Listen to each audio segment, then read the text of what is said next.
भगवान शिव के क्रोध की पौराणिक कथा। भक्तों, हर हर महादेव। आज की इस कथा को जो भी भक्त श्रद्धा और विश्वास के साथ सुन लेगा उसके भाग्य का उदय निश्चित ही होगा।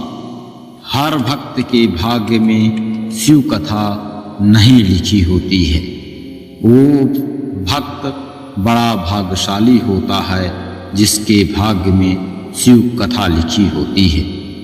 गरुड़ पुराण में स्पष्ट लिखा है कि जो व्यक्ति कथा को अधूरी छोड़ देता है वह अपने संचित पुण्यों को नष्ट कर देता है। अतः आपसे आशा है कि कथा को आप पूरी सुनेंगे। हर हर महादेव। उस रात कैलाश पर सन्नाटा था। देवता कांप रहे थे और जब भगवान शिव ने अपनी तीसरी नेत्र खोली तो सृष्टि ने पहली बार असली क्रोध देखा। यह कथा केवल क्रोध की नहीं, यह अहंकार के अंत की कथा है। भूमिका। ओम नमः शिवाय।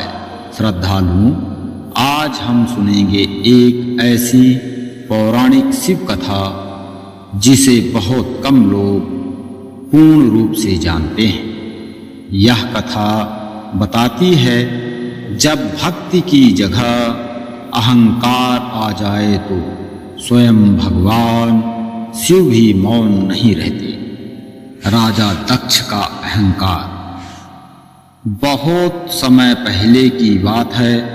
प्रजापति दक्ष एक महान राजा और यज्ञों के अधिपति थे और ब्रह्मा जी के पुत्र। परंतु उसमें एक दोष था, उन्हें अहंकार था। दक्ष को अपने पद, यज्ञों और ज्ञान पर घमंड था। उन्हें लगता था मैं ही श्रेष्ठ हूँ। जब उनकी पुत्री सती का विवाह भगवान शिव से हुआ, दक्ष के मन में विष भर गया। एक अवघड़ भस्मधारी शमशानवासी कैसे मेरे दामाद हो सकते हैं।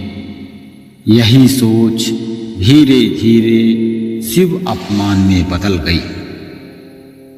यज्ञ और अपमान।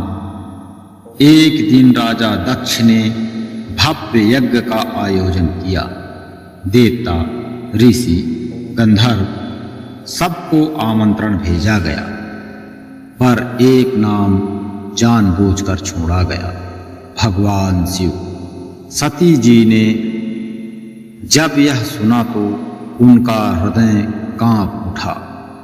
पिताश्री ऐसे कैसे कर सकते हैं। भगवान शिव को क्रोध और सती का अपने पिता के घर जाने की आज्ञा।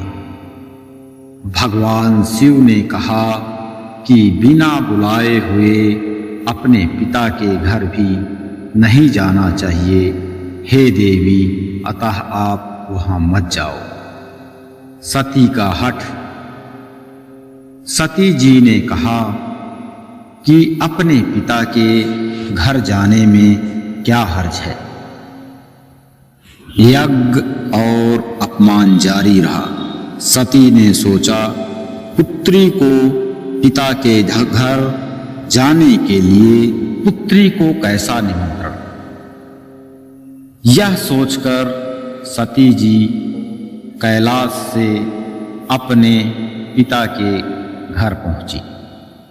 पुत्री को घर में आते देखते ही उनके पिता क्रोधित हो गए कि बिना निमंत्रण के ही ये क्यों यहाँ आई है। माता उनकी स्वागत के लिए आगे बढ़ी और दक्ष प्रजापति ने उन्हें रोक दिया और भरी सभा में शिव का अपमान किया।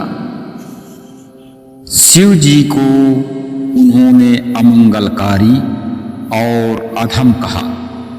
जब सती ने अपने पति का अपमान सहन न कर सकी तो उन्होंने क्रोध में आकर कहा, जिस शरीर ने ऐसे शिव निंदक की संतान होने का गौरव खो दिया है, मैं उसे त्यागती हूँ। और उसी क्षण योगाग्नि में सती जी ने स्वयं को भस्म कर दिया। भगवान शिव का तांडव।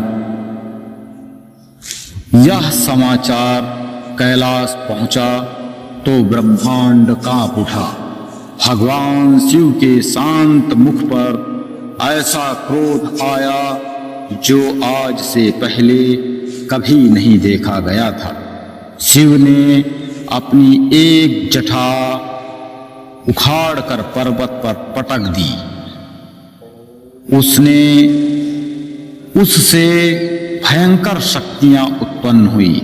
वीरभद्र, महाकाली और सेनाएं शिव की आज्ञा, दक्ष के यहाँ जाओ और यज्ञ का विध्वंस कर दो और उसके अहंकार का नाश करो। वीरभद्र आज्ञा पाकर अपनी सेना के साथ यज्ञशाला में घुस गए। यज्ञ तहस नहस हो गया। देवताओं को भागना मुश्किल पड़ा और अंततः वीरभद्र ने राजा दक्ष का मस्तक धड़ से अलग कर दिया। सती का मुंह। भगवान शिव को जब पता चला कि सती योगाग्नि में भस्म हो गई हैं, तो शिव जी वहां जाते हैं और उनके पार्थिव शरीर को अपने कंधे पर उठाकर चारों ओर तांडव मचाने लगते हैं। सृष्टि विनाश के कगार पर थी, लेकिन जब यह देखकर भगवान विष्णु और सभी देवतागण आपस में प्रार्थनाएं करने लगे, तो भगवान विष्णु ने अपने सुदर्शन चक्र से माता सती के पार्थिव शरीर का टुकड़ों में परिवर्तित कर दिया। 51 टुकड़ों में उनके अंगों को काटा। जहाँ जहाँ माता सती के अंग गिरे, वहाँ एक शक्तिपीठ का निर्माण हुआ। क्षमा और नया जीवन। जब शिव का क्रोध शांत हुआ तो वे दयालु हो गए।